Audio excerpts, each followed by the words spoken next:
सुंदरबन के जंगल में एक ठग सियार रहता था। वह बहुत ही निकम्मा और कामचोर था। हमेशा इसी जुगाड़ में रहता कि कहीं कोई मुर्गा मिले जिसे मूर्ख बनाकर उसके साथ ठगी की जाए।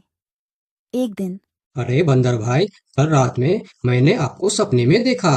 अरे रहने दे सियार, तू अपना सपना अपने पास रख और मुझे जाने दे। ऐसा बोलकर बंदर चला गया। धीरे धीरे सारे जानवर सियार की हरकत को जान चुके थे, इसलिए कोई भी जानवर उसकी बातों में नहीं आता था। अब सियार समझ चुका था कि इस जंगल में उसकी दाल नहीं गलने वाली, इसीलिए वह दूसरे जंगल जाने का निश्चय किया और अगले दिन सियार अपने जंगल को छोड़कर दूसरे जंगल की तरफ निकल पड़ा। दूसरी जंगल में पहुंचते ही दिन भर जंगल का जायजा लिया और शाम होते ही एक गधे को देख उसके पास गया और रुककर बोला, गधे भाई, मैं इस जंगल में नया आया हूँ और शाम भी ढल चुकी है। क्या मुझे एक रात रुकने के लिए आपके पास शरण दे सकते हो? हाँ हाँ, क्यों नहीं।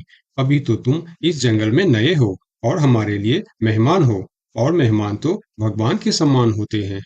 ऐसे कहते हुए गधे ने सियार को अपने पास रोक लिया और उसे सम्मान के साथ भोजन कराया। भोजन करने के बाद दोनों आपस में बातें करने लगे। सियार ने गधे से बोला, अरे गधा भाई, इस जंगल में पीपल के पेड़ के पास एक तालाब है, जानते हो उसके बारे में? हाँ हाँ, पीपल के पास एक तालाब है। वह तालाब कीचड़ से भरा पड़ा हुआ है।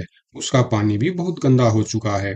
यहाँ का कोई भी जानवर उसका पानी नहीं पीता है। सियार ने अपनी आवाज को धीमा करते हुए बोला, क्या तुम जानते हो, वह सोने चांदी का तालाब है। उसके अंदर ढेर सारा सोना और चांदी छुपा है और उस तालाब का मालिक मैं ही हूँ। सियार का बात सुन गधे ने चौंक के बोला, ये तुम क्या बोल रहे हो सियार भाई? तालाब भी कहीं सोने और चांदी का होता है? मैं भी ऐसे ही सोच रहा था।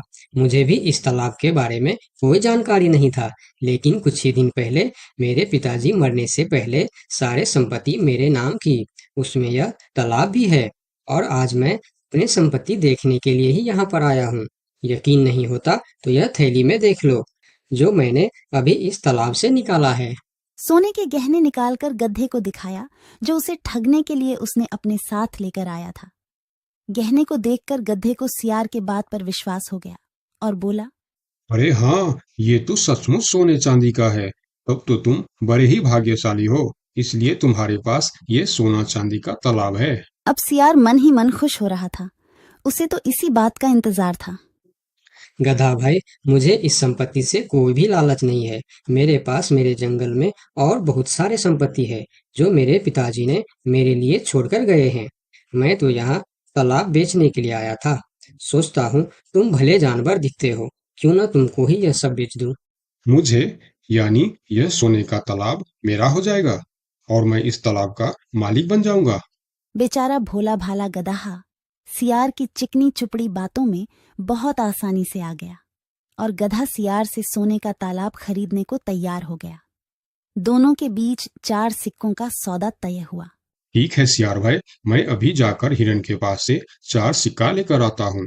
मेरे पास अपना घर न होने के कारण मैं अपनी सारी कमाई हिरन के पास ही रखता हूँ, और जब भी मुझे जरूरत पड़ता है मैं उससे ले लेता हूँ। ठीक है गधे भाई, लेकिन ध्यान से, जंगल में किसी को इस बात का पता नहीं चलना चाहिए, वरना जंगल के सारे जानवर मेरे पीछे ही पड़ जाएंगे। ऐसा बोल सियार गधे को भेज देता है और गधा हिरण के पास जाकर अपना सिक्का मांगता है। गधे भाई, घर में सब ठीक तो है ना? आज आपको अचानक से 4 सिक्कों का क्या जरूरत पड़ गया? अरे, वह अपने जंगल में जो तालाब है ना, मैं उसे खरीद रहा हूँ।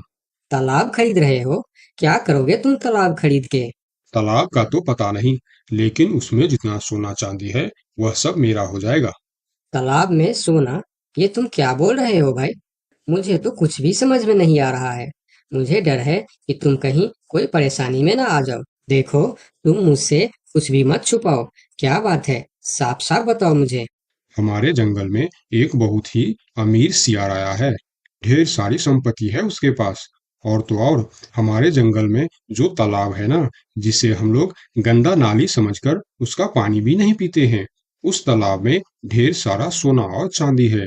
उसने तो मुझे उस तालाब से सोने का गहना भी निकाल कर दिखाया है। उसी तालाब को मैं खरीद रहा हूँ। हम दोनों के बीच 4 सिक्कों का सौदा हुआ है। मुझे तो वह सियार मूर्ख ही मालूम पड़ता है जो इतने सस्ते में सोने का ताला बेच रहा है। मूर्ख वो नहीं, मूर्ख तुम हो। भला तालाब भी कोई सोने चांदी का होता है?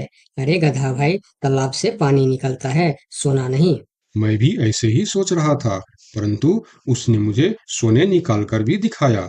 गधे भाई, मुझे वह कोई ठग मालूम पड़ रहा है जो तुम्हारे आंखों में धूल झोंक कर तुम्हें झांसा दे रहा है। मैं एक तरकीब बताता हूँ जिससे दूध का दूध और पानी का पानी हो जाएगा। कौन सा तरकीब हिरण भाई? तुम ऐसा करो, उस सियार से बोलो कि मेरा हिरन भाई ने कहा है कि लिखा पढ़ी होगा तभी मैं उसे 4 सिक्का दूंगा, और अगर बिना लिखा पढ़ी से ही काम हो जाता है तो मैं सिर्फ 1 ही सिक्का दूंगा। अगर वह तालाब सच में सोने की है तो वह लिखा पढ़ी जरूर करेगा, नहीं तो वह 1 सिक्के में ही मान जाएगा। हिरण की बात सुनकर गदहा हाँ में सिर हिलाया और सिक्का लेकर सियार के पास पहुंचता। सियार भी गधे के आने के इंतजार में उतावला हो रहा था। गधा पहुंचते ही सियार से बोला, सियार भाई, मेरा हिरन भाई ने कहा है यदि आप लिखा पढ़ी के लिए तैयार हो तो मैं आपको 4 सिक्का दूंगा, वरना बिना लिखा पढ़ी के आप 1 सिक्का ले लो और मुझे यह तालाब दे दो। सियार ठग किसी तरह से जल्दी करके सिक्का लेकर वहां से जाना चाहता था। वह बोला, अरे गधे भाई, तुम बड़े अच्छे और भले मालूम पड़ रहे हो, तुमसे क्या लिखा पढ़ी कराना। चलो, तुम 1 ही सिक्का दे दो। अब गधे को समझने को कुछ बचा ही नहीं था। गधे को समझ में आ गया कि सियार उसको ठगना चाहता है। ठीक है सियार भाई, कोई भी शुभ कार्य करने से पहले मुंह मीठा करना जरूरी होता है। मैं अभी लड्डू लेकर आता हूँ, आप यहीं रुको। गधा जंगल